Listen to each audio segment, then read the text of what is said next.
Saludos amigos y amigas, bienvenidos a esta cita cultural del Matutino Ojalá. Martes y 13 de noviembre. Sean todos bienvenidos y bienvenidas, recordándoles que retransmitimos esta emisión y todas las emisiones de cita cultural del Matutino Ojalá a través de todas las emisoras de esta Corporación Estatal de Radio y Televisión. 98.9 Dominicana FM, Quisqueya 96.1, Radio Santo Domingo, todas nuestras herramientas de las redes sociales e igualmente nuestro portal canal4rd.com. Y ustedes se preguntarán, pero empezamos hoy al revés. En los mundos bizarros sucede. Hoy empezamos con la gala cultural, porque para nosotros es un honor y un gran placer recibir a este distinguido intelectual cubano que está de visita en nuestro país y que ha impartido e impartirá unas charlas magistrales sobre diversos temas. Con él vamos a conversar, es el doctor Roberto Zurbano. Encantada de recibirlo. Muy buenos días. Mucho gusto, encantada. Agradecer a Alana Lobo Cuar, a la Fundación René del Risco, al Instituto Goethe, a la Pontificia Universidad Católica Madre y Maestra y al Centro de Estudios Caribeños, la oportunidad que nos dan de conversar con ustedes. Encantada. Bueno, ha sido un placer para mí. Usted asume unos temas muy interesantes y lo voy a citar en un comunicado de prensa que nos llegó. Dice que, además de ensayista, crítico cubano, editor, experto en letras y racialidad. Y ese es un concepto que a mí me interesa fundamentalmente que tratemos en esta conversación, señor Zurbano. Dice, como Cuba, país socialista del Caribe, se convierte en foco de nuevas experiencias marcadas por su dependencia económica e ideológica de un marxismo dogmático incapaz de dialogar con la condición caribeña. ¿Qué es lo que pasa ahí? ¿Cuál es el proceso particular que se da en Cuba que usted hace ese tipo de reflexiones? Bueno, estamos hablando, en principio muy agradecido por la invitación, muy agradecido también al Centro de Estudios Caribeños de la Pontificia Universidad Madre y Maestra, a Muquien, a la Fundación René del Risco, al Instituto Goethe de La Habana por estar aquí. Yo creo que estoy hablando de lo que significó la Guerra Fría para nuestras culturas y para nuestras regiones. O sea, al imponerse un código de las grandes potencias, los Estados Unidos o la antigua Unión Soviética, pues las islas se quedan un poco a la desbandada y tienen que elegir por uno u otro bando. Elegir por el bando soviético, como ocurrió con Cuba, tuvo su impacto cultural también. Y todo ese marxismo dogmático que sufrimos durante muchas décadas, pues dio al traste. ¿Sufrimos? Sí, yo creo que sufrimos incluso a veces más allá de Cuba. Durante varias décadas creó unas maneras de pensar la cultura muy poco caribeña, ¿no? Un tanto eslava o eurocéntrica en cierto sentido. De espalda al mar. Eso de sentarse de espaldas al mar. Sí. Ayer lo oí en la conferencia hablar, ¿no? Es una expresión que va más allá del hecho, es una metáfora. Del hecho físico, exactamente. Y entonces yo creo que entender que pertenecemos a la condición caribeña, que somos caribeños, que compartimos la razón caribeña con varias islas en este contexto, que es un contexto de belleza y que nunca terminamos de reconocer las verdaderas potencialidades de nuestros pueblos, de nuestra gente, de nuestras culturas, de nuestras cosas. Contaba ayer que en un lugar como Santa Lucía, que tiene el tamaño de un barriecito de Santo Domingo, hay 3 premios Nobel, uno de literatura, uno de economía, otro de matemáticas. No podemos seguirnos subestimando tanto. Y bueno, ¿y eso no es un asunto de tipo cultural? De tipo cultural y de tipo colonial, sobre todo.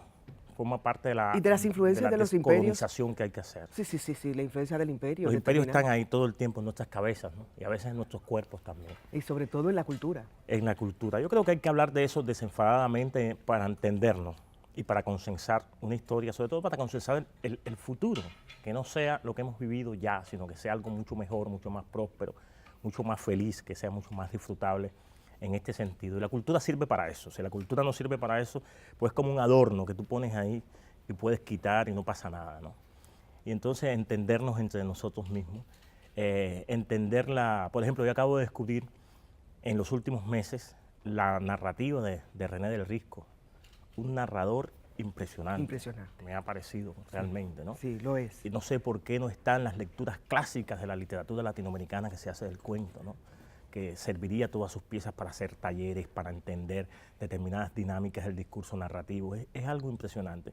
Y así con otras muchas personas. Quise rendirle un homenaje también a mi gran amigo y maestro Blas Jiménez, que es un gran dominicano, Sí. que murió hace unos años, Hace pero unos años, sí. que tenía un pensamiento muy grande, muy caribeño, muy universal, ¿no? Muy humano.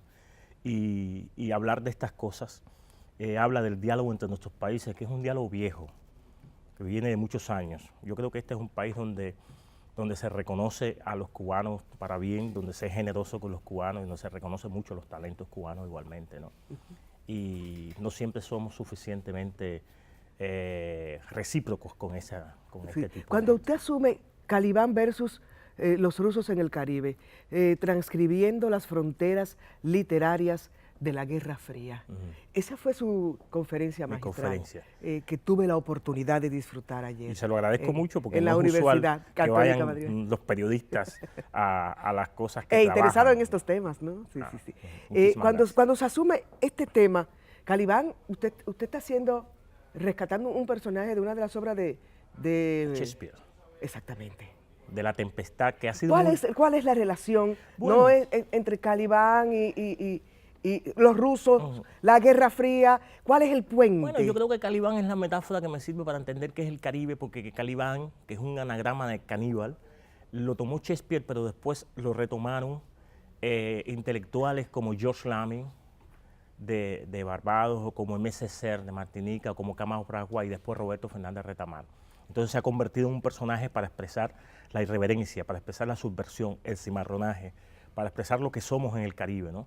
Y para expresar también el tipo de intelectual que necesitamos, que sea capaz de incorporar, robarse la lengua de los amos y convertirla en otra cosa, convertirla en una herramienta propia de autoconocimiento, de subversión, pero también de transformación de la sociedad, y de no olvidarse nunca de quién fue, quién es, ¿no? Y entonces esa metáfora nos sirve para entender cómo este Calibán no se entendía con ese pensamiento un poco eslavo, eurocéntrico, ruso, que estaba en el Caribe, y entonces que no entendía mucho la condición caribeña. O sea, cómo construir el socialismo en el Caribe. ¿Cómo hacer eso sin los negros, sin la alegría, sin la rumba, sin la música? ¿Lo hizo Cuba? Sin la, yo creo que en principio no ¿O pudo ahora hay hacerlo, un proceso? tenía muchos forceps para hacerlo. Yo creo que ha empezado a entender eso, porque ha empezado a distenderse también ese concepto de la Guerra Fría. No quiere decir que el mar Caribe ya se calentó. Se calentó en otros términos, en calentamiento global, pero en estos términos de la igualdad y de la equidad y de todas esas cosas seguimos todavía con muchos problemas.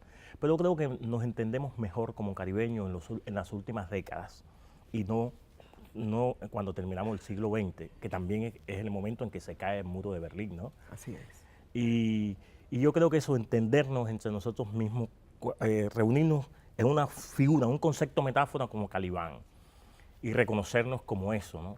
A mucha gente no le gustaría, porque muchos intelectuales en nuestros países del Caribe y América Latina tienen una formación muy eurocéntrica o muy estadounidense y dejan de pensar en los códigos caribeños, que son extraordinarios, porque los grandes pensadores intelectuales caribeños, Eric Williams, o pudiera hablar de Juan Bosch, figuras extraordinarias del Caribe que entendieron todo el Caribe, han hecho grandes aportes, grandes contribuciones a la cultura Al universal. pensamiento, así es, al pensamiento. Y han filosofado sobre la condición del Caribe. Entonces me ha gustado mucho venir y discutirlo un poco como se dio la discusión de ayer, que usted estuvo allí, y fue un diálogo un tanto polémico, controversial, y eso me gusta mucho. No, controversial ha sido el artículo publicado en The New York Times. Bueno, sí. Donde usted asume unas posiciones de crítica contra el sistema cubano.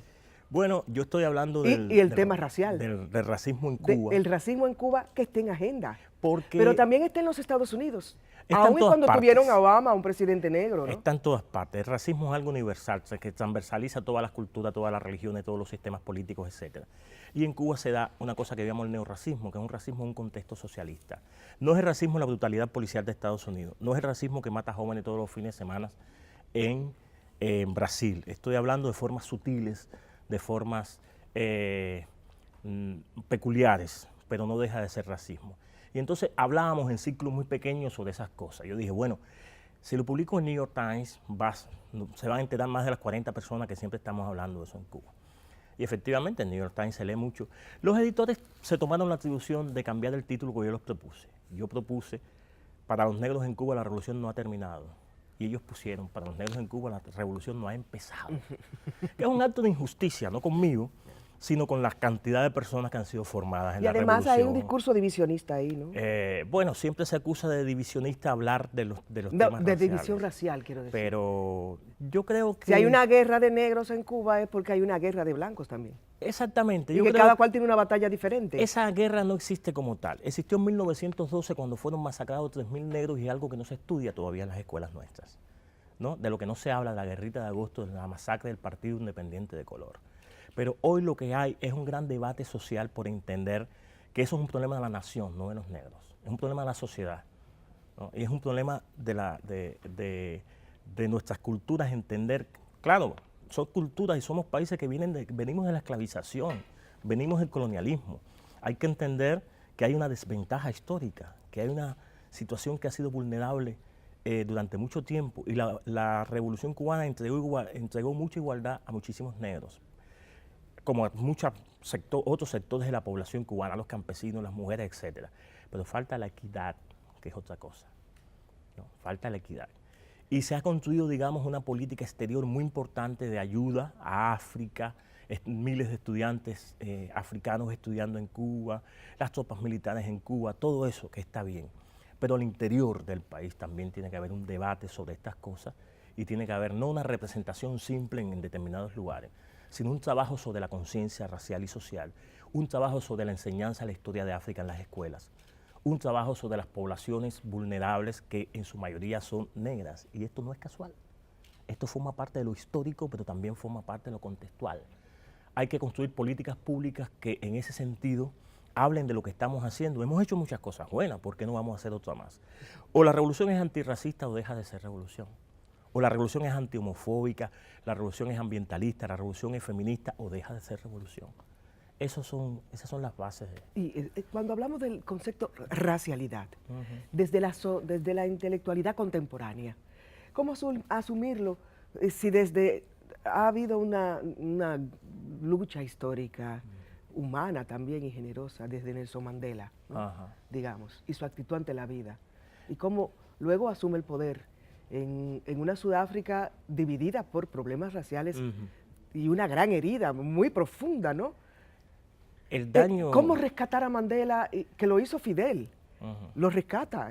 Sí, Mandela llega al primer país, después que sale de la cárcel, al primer país que va es a Cuba. A Cuba. El 26 de julio de 1991 hace un discurso precioso Histórico. en la ciudad de Matanzas. Sí, sí. Maravilloso ese discurso, la gente lloraba. Sí, yo también. Eso fue algo impresionante. Hay una tradición antirracista en todos nuestros países, en África y en todos los países de la diáspora africana, por supuesto en todo el Caribe. Y son tradiciones antirracistas que tienen sus propios líderes.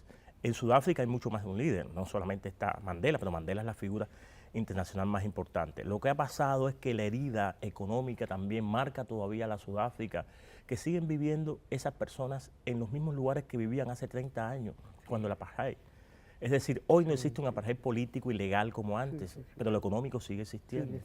Y se siguen reproduciendo todos. Y hay discriminación laboral. Muy fuerte. Por el color. Por el color, por el sexo. Hay una grandes epidemias, muchísimas enfermedades, un desplazamiento. Es un contexto muy difícil, porque entender la colonialidad, entender las consecuencias de la esclavización tiene que ser una visión transformadora de la sociedad y transformadora de nuestras mentalidades para entender. Y ahora hay una esclavitud, pero más sublime. Sí, muy sutil. Y muy sutil. Está en muchos lugares. Y creo que también, bueno, en República Dominicana, el 80% de la población, nosotros somos un crisol de razas, ¿no? Y como lo es el Caribe, ¿no?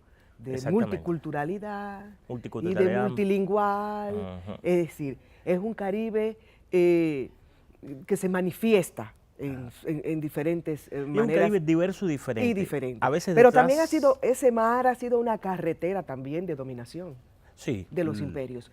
Don Juan Bosch lo explica muy bien en su texto que usted mencionaba. El Caribe, Frontera ayer. Imperial. Es un clásico. Ese libro es un... De Fidel Castro, de Cristóbal Colón a Fidel Castro, el Caribe, Frontera Imperial. Es un clásico para entender. Un clásico para entender, ¿no? Este proceso histórico en el arco antillano. Y hay que pensar también que, como el propio proyecto de Juan Bosch, venimos de una tradición de muchos proyectos de integración.